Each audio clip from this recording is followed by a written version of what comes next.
Today, I want us to talk about object-oriented programming. And we'll talk about Java specifically.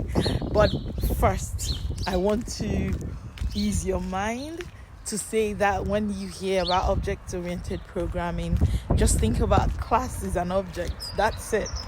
So it's about creating classes and then having objects, within those classes. Now, a class kind of defines how an object behaves, the characteristics, the structures, and things like that. For instance, if I say that I have a class called car, I can give it different attributes, different behavior. For instance, you know that a car has a make, right? A car also has like a size. A car has like a year that it was made. These are like attributes of the car. But a car has behavior, things that it does, properties. For instance, a car can accelerate, a car can make a turn, a car can start, a car can stop, things like that. So when we talk about object-oriented programming, we really are just defining classes and then the objects that are within them. So let's take a look at some of the core concepts in object-oriented programming. And I'm talking about encapsulation, polymorphism, I'm talking about abstraction and inheritance. These are the four core concepts of object-oriented programming. And if you wrap your head around this, you will find that using Java or any OOP language can help you do a lot. Let's talk about encapsulation. And encapsulation in Java is pretty much about putting related items together in a box, right?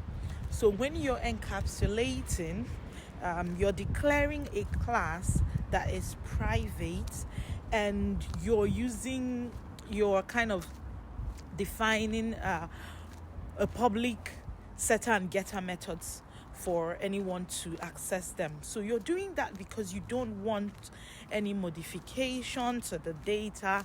You want to kind of control access to your code in that particular class.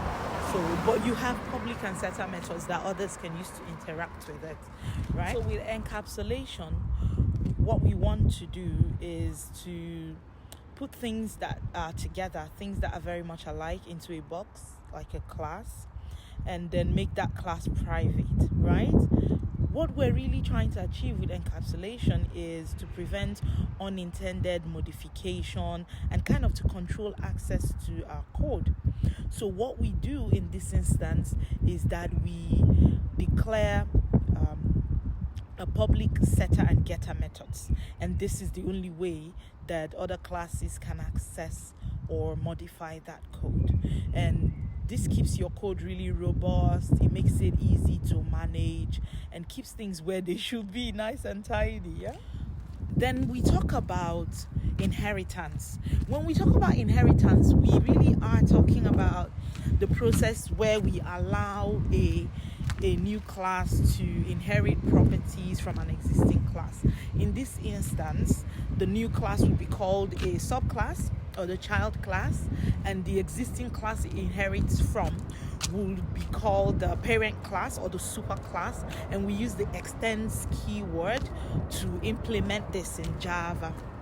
Now, you don't want to go about recreating, certain functionalities, redefining things that you've already done in the superclass, in the parent class. So what inheritance does is that it pretty much allows you to save time, and it permits for code reuse and pretty much efficiency. So you've established something and you want that the second class to have the same properties, to implement the same methods.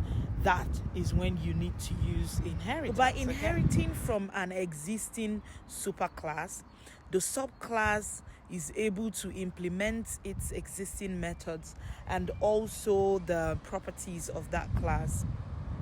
allowing us to build upon existing functionality and also reducing code duplication, right? So you have a new specialized class altogether called the subclass, which can have its own unique methods, but also automatically inherits all the attributes, all the methods of its parent. So let's talk about polymorphism.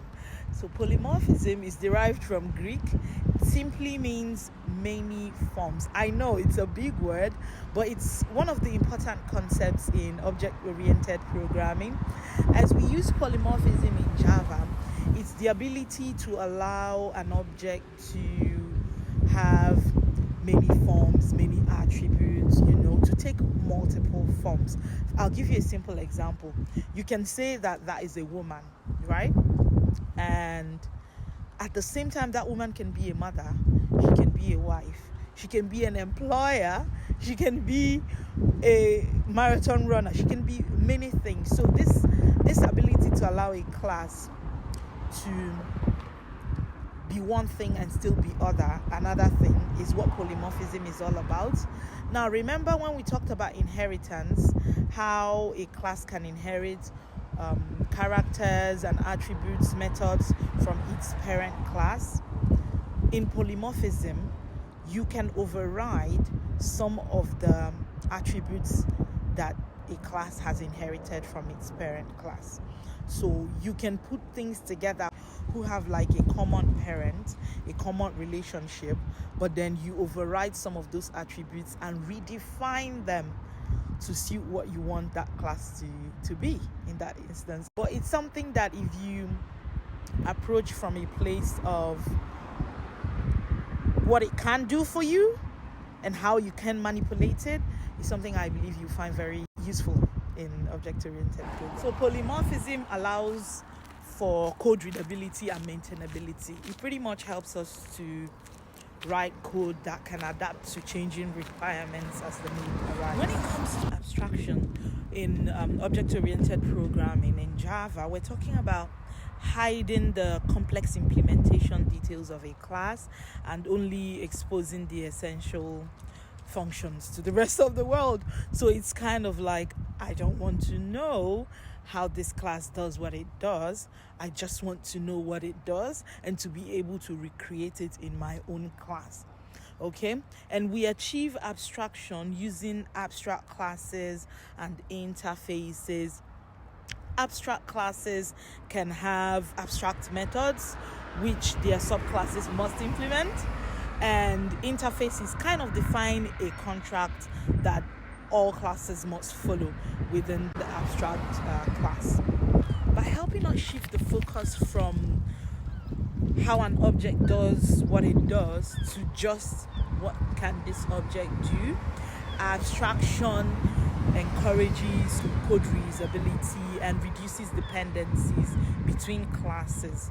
So it's pretty much one of the core concepts of object-oriented programming. I hope that you've enjoyed these simple explanations. I've tried my best to be as simple as possible.